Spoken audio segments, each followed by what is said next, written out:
yang ada di dalam pelajaran bahasa Indonesia. Tapi tidak semua teks yang akan kalian pelajari. Hanya Bu Ririn memberikan 2 saja teks. Nanti dari teks itu kalian bisa membedakan mana yang termasuk teks narasi dan mana yang termasuk teks deskripsi. Are you ready? Kalian saya harapkan untuk melihat video yang saya tayangkan di sini. Nanti dari hasil pasangan kelompok kalian setelah melihat ini kalian membuat, pilih salah satu.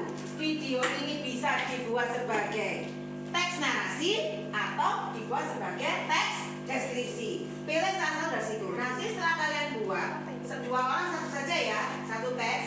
Nanti setelah kalian buat, nanti akan suruh presentasi di depan sini. Dan yang lainnya mendengarkan dan memberikan pendapat.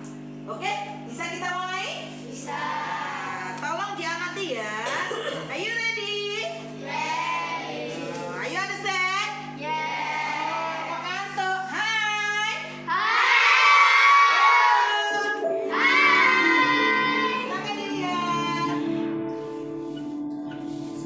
Keindahan Labuan Bajo mengundang rasa penasaranku. Selain keindahan alamnya, adakah keunikan budaya yang tersembunyi? Mungkin Rizka akan tahu seluk-beluk Labuan Bajo yang belum aku ketahui. Fadli sahabatku yang satu ini sering kurang piknik. Dia belum tahu kalau kampung halamanku, Labuan Bajo, tidak hanya indah alamnya, tapi juga menyimpan keunikan budaya yang tersembunyi. Kamu sini aja, nanti aku bakalan ngajakin kamu buat explore di Labuan Bajo. Pokoknya bakalan seru banget deh. Oke, alasannya ya?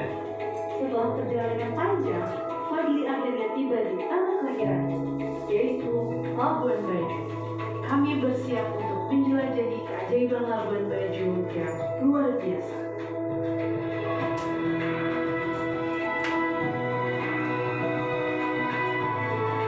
Langkah pertama, kami pergi ke suatu desa, yaitu tempat asal suku Manggarai.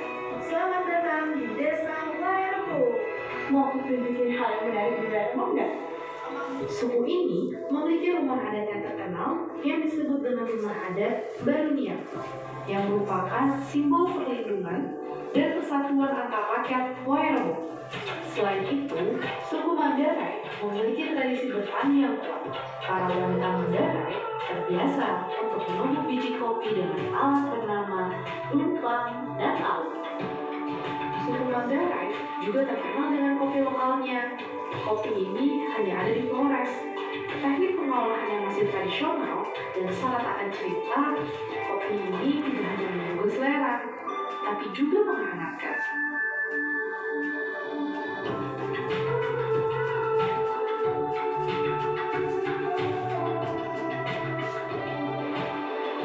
Selain Wairebo, ada juga Desa Tono. Desa wisata ini menyimpan sebutan sejarah tentang suku Manggarai. Siapa sangka, desa yang terletak di Kecamatan Satamese Barat ini memiliki keterkaitan dengan suku dari pulau lain. Di sini kami bertemu dengan Pak Alexander, pemandu kami yang memang lahir dan besar di Desa Tono. Beliau akan menceritakan awal mula suku Tono singgah di Labuan Bajo. Menurut cerita orang tua di sini, nenek moyang kita orang Sumatera. Mereka keluar. Oke anak-anak, kalian sudah melihat video di sini ya? Sudah paham semuanya apa yang dalam video ini? Nanti saya berikan lembaran kertas, nanti tiap-tiap kelompok menulis, boleh pilih tadi, boleh karangan deskripsi, boleh tes narasi ya. Nanti setelah sampai selesai, Bu, berapa paragraf? Ya paling tidak 4 paragraf lah ya, paling sedikit 4 paragraf. Are you ready? Saya bagikan ya kertasnya ya. Kelompok ini satu ya.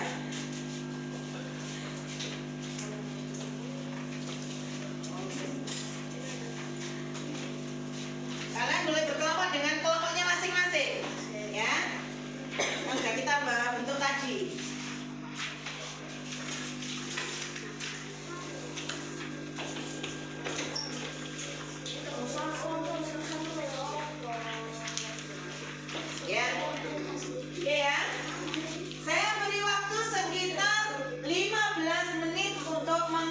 mengerjakannya. Setelah sampai 15 menit nanti kalian baru mempresentasikan hasil dari tulisan kalian di depan kelas. Dan anak-anak yang lain harus bisa mencerna dan memberikan masukan kepada kelompok yang disuruh maju. Bisa ya? Bisa. Ready ya? Ready. Siap? Siap. Silakan mengerjakan. Saya beri waktu 15 menit.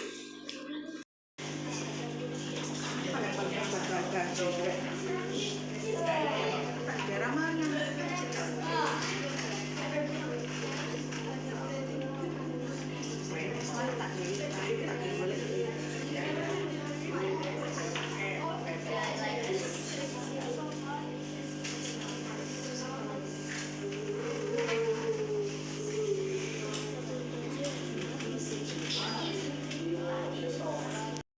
Oke, kalau sudah selesai mengerjakan anak-anak, tolong kalau banyak saya lihat, saya suruh maju ke sini bersama Krisna untuk mempresentasikan hasilnya.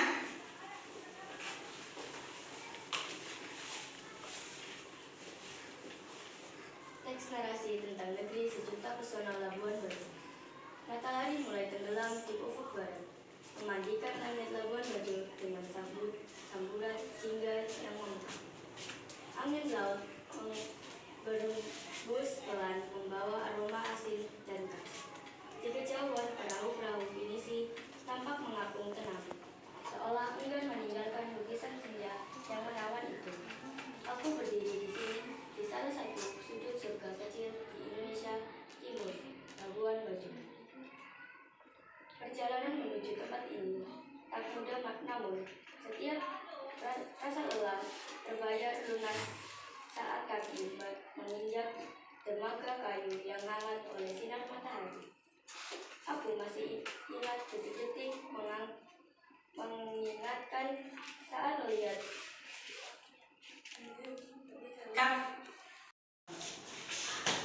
Udah tadi siap? Iya. Oke, tadi sudah selesai presentasi Silya dan Krisnanya. Siapa yang mau bertanya? Iya, Jevanya sama Cantika. Oke, Cantika dulu ya. Oke, yang keras Cantika berdiri dong, berdiri. Pertanyaan saya berdiri, ya. tolong sebutkan tokoh pada ceritanya dan alur ceritanya. Cantika. Saya akan menjawab pertanyaan Cantika. Tokoh pada cerita ini adalah aku sebagai orang yang pertama. Oke, bagaimana Cantika? Ya, oke. Sekarang pertanyaan kedua. Jevanya, stand up. Apa latar dan suasana dalam cerita itu? Alur cerita pada cerita ini adalah alur cerita maju.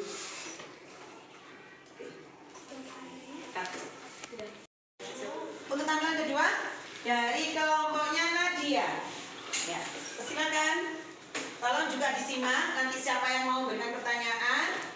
Ya, siap-siap untuk memberikan pertanyaan. Silakan kelompoknya Nadia. Deskripsi tentang negeri sejuta pesona Labuan Bajo. Labuan Bajo merupakan salah satu desa dari 9 desa dan kelurahan yang ada di Kecamatan Komodo. Labuan Bajo dulunya adalah sebuah kelurahan sekaligus ibu kota Kecamatan Komodo. Kini menjadi ibu kota Kabupaten Manggarai Barat dikembangkan menjadi kota Labuan Bajo.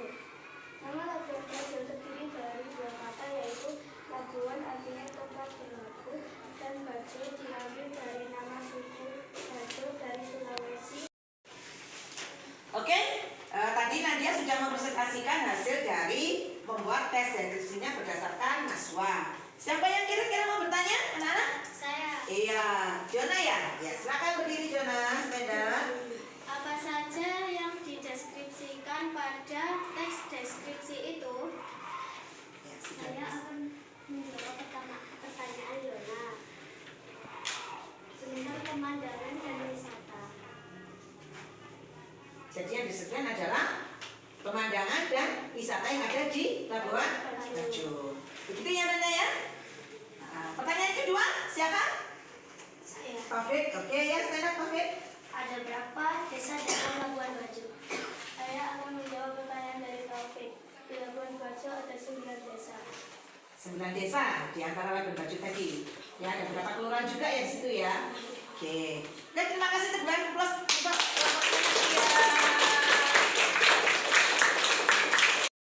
dari kedua namanya temanmu tadi sudah mempresentasikan hasil dari dia mengerjakan. Sekarang Bu Rin tanya, apa yang kira-kira hari ini kita lakukan ya? Tentang apa? Bu Rin menceritakan tentang apa hari ini?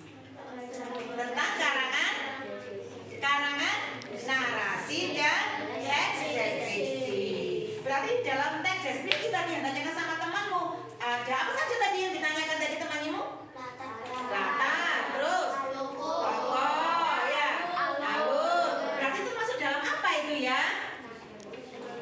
Unsur intrinsik, good, pintar. Sekarang tentang deskripsi. Tadi temanmu tadi mengatakan tentang apa ya, tentang karangan deskripsi tadi?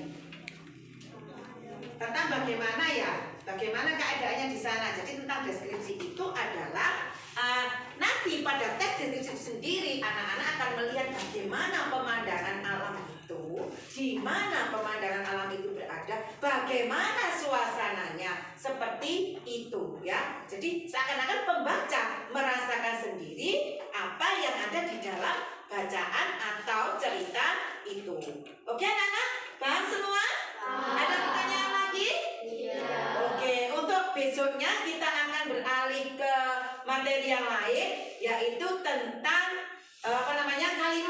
kalimat utama dan kalimat penjelas ya. Persiapkan saja di rumah. Bun nggak kasih PR karena kalian sudah paham semua. Jadi besok kita akan belajar tentang kalimat utama dan kalimat penjelas. Oke, sekarang kita berdoa dulu. Silakan Silian maju untuk memimpin doa.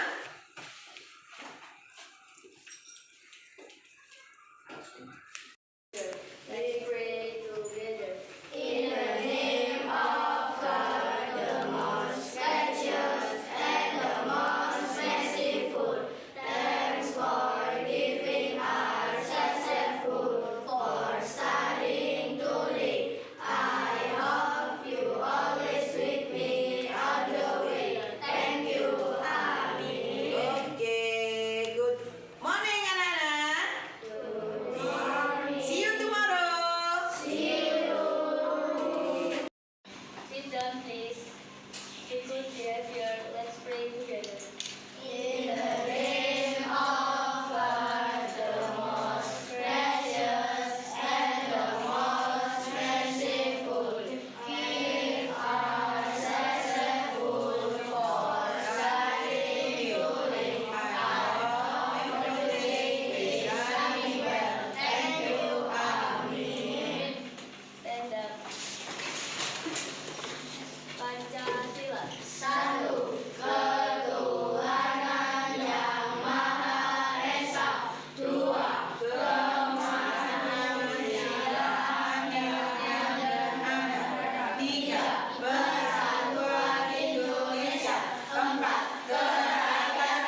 belajar tentang teks narasi dan teks deskripsi.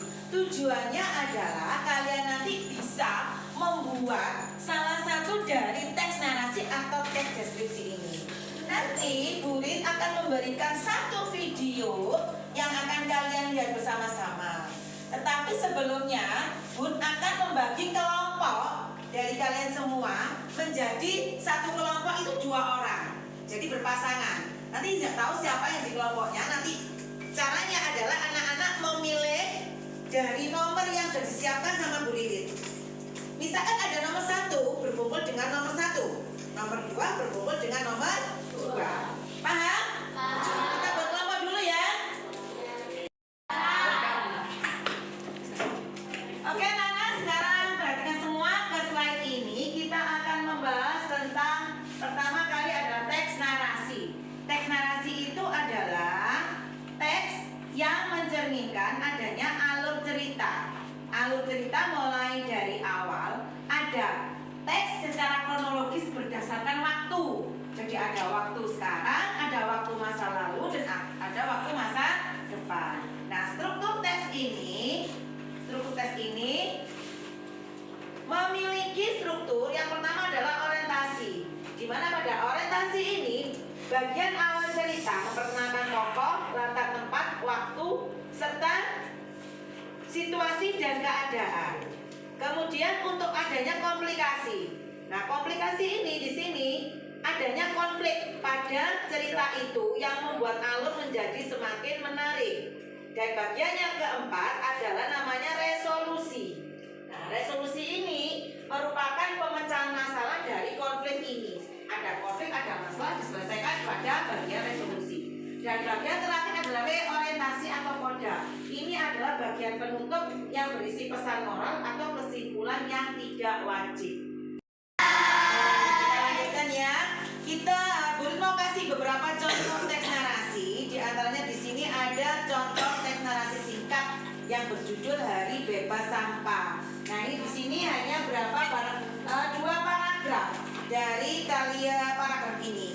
Kemudian yang kedua adalah contoh teks narasi sejarah.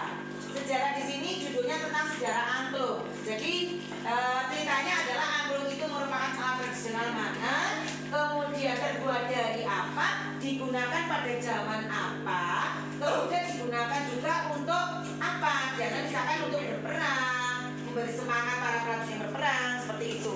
Kemudian yang ketiga adalah tentang contoh teks narasi tentang alam. Nah, alam di sini berkaitan dengan adanya suasana berupa pegunungan atau pemandangan.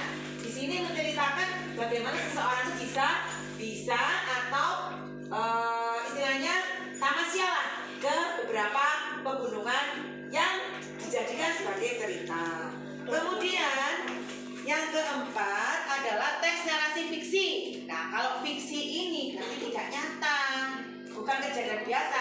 Dari jadi nomor 1 sampai nomor 3 itu adalah kejadian nyata yang bisa dilihat dan ada di sekitar kita. Tapi kalau contoh yang keempat ini berupa narasi fiksi, cerita hayalan.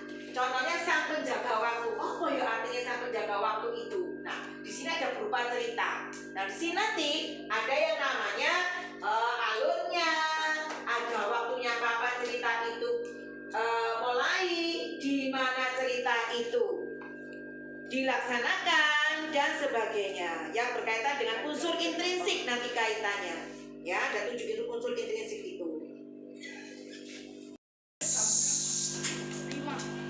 Oke, memori lanjutkan tentang pengertian teks deskripsi. Teks deskripsi ini berisi penggambaran suatu objek, baik makhluk hidup, benda, peristiwa secara terperinci sehingga pembaca seolah-olah melihat kejadian itu secara langsung, mendengar kejadian itu secara langsung, merasakan apa yang ada dalam cerita itu. Sekarang seperti itu. Jadi secara nyata pembaca, pendengar bisa merasakan apa itu yang ada dalam teks deskripsi itu. Di sini ada 4 teks deskripsi. Strukturnya, ya, yang pertama adalah judul. Jadi judul adalah bagian yang menggambarkan isi teks. Kemudian yang kedua identifikasi. Berawal dari bagian awal teks deskripsi berisi pengenalan nama lokasi sejarahnya, lahirnya di mana, gambaran umum tentang objek yang akan kita deskripsikan.